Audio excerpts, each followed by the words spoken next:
Hi everyone, this is the second broadcast of this year, and today the Lady Vikes have a home basketball game against Jervis. Also today we are having taquitos for lunch.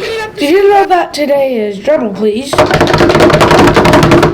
National Sock Day? Also, let's do the joke of the week. Drumroll please. What do you call a person who ate Christmas decorations? I don't know what. Tonsillitis!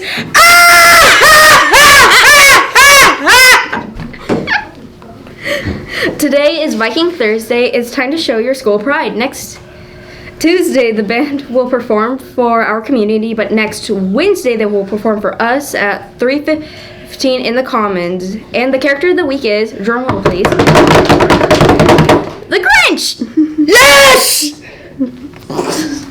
Try to clean up the school bathrooms, even if you don't make a mess. You should clean it for our lovely custodians.